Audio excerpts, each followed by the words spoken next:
Hey everybody, welcome back to the Frugal Filmmaker. You know, recently I was poking around the internet and I found a really great deal that I wanted to share with you because I was actually able to turn that deal into something really useful. And here it is. This was the Mr. Long Arm Pro Pole extension pole. These are real common in the micro-budget film world to use as boom poles. You attach your microphone onto the end of this and you can just extend that over the heads of your actors and point downward at them. It's a boom pole. Just another way to do that. In fact, I actually in the past created an adapter for these very poles so that you could have a 1/4 inch thread on the end of it and attach your microphone that way, because these have these really chunky plastic threads on the end. Anyway, when I saw Mr. Long Arm, great name by the way, was on sale, I couldn't believe the price because it was like 80% off. And these were two varieties of poles. There was like a 4 to 8 foot extension pole and a 6 to 12 foot extension pole. The 4 to 8 foot extension pole was $3.50 and the 6 to 12 foot pole was $4.50. I just couldn't believe how cheap that was. So I rushed out and I got two of the longest ones because I'm in the process of setting up another studio space here, and I wanted a way in which I could have a tripod and a light stand combined and that it wouldn't take up a lot of space. And I remember seeing a video by Knoptop, a video in the description by the way, where he created these friction poles out of extension poles, and he was able to compress them between floor and ceiling and have a stationary pole that didn't take up a lot of room, and he could attach lights to it. On the bottom he had chair tips, and on the top he had a toilet plunger or a light bulb changer, something like that. I got the chair tips and I got the toilet plunger all at Lowe's, and they each cost me about $10 each for these two stands, which is outrageously cheap considering how much even an inexpensive extension pole is, usually, 20 bucks. So this is a pretty good deal, I thought. So I've got two of these set up in this very room right now. They have chair tips on the bottom and toilet plungers on top of the ceiling here. They compress easily, and you get a nice straight monopole which you can attach lights or a camera to.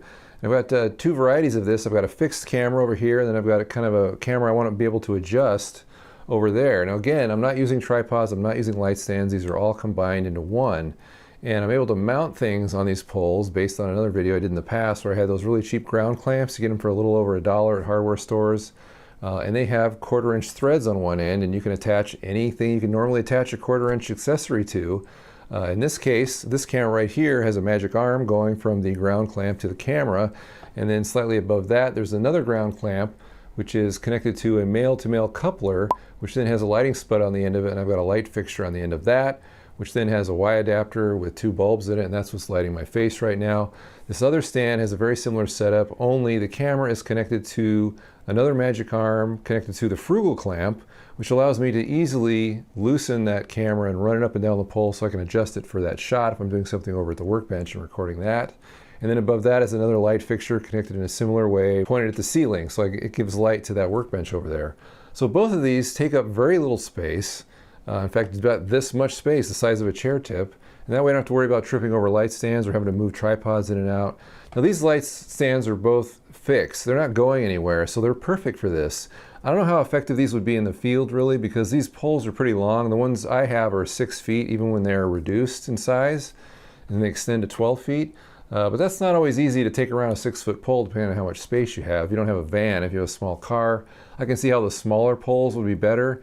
Probably better for boom poles opposed to light stands, because I don't know how much of a ceiling you're going to be able to hit with a 7 or 8 foot pole, where these go to 12 feet, so of course they're going to work. But for this purpose, where they don't move much, they stay in the same place and they're fixed, they take up very little space, and they're great for this. So I thank Knoptop for making this video originally and having me remember it when I saw this deal. Which, by the way, if you're going to go to Lowe's and look for this deal, I don't know if they're still available because I know they've removed them from their website, or at least the sale price. So you might want to check the store itself, or you can check a site like brickseek.com and type in your zip code to see if Lowe's carries this. Remember, this is the Mr. Long Arm Pro Pole. So I want to thank Mr. Long Arm for this great deal. I'm glad you were clearing these out. And I was able to put these poles together pretty simply, although now this is kind of what I'm left with here after the plungers. So I don't know, what do you think? Maybe Frugal nunchucks, possibly? Drumsticks? I don't know. I'll come up with some use for these later. Anyway, appreciate you guys watching. Remember to like this video if you like this video, and I'll talk to you later.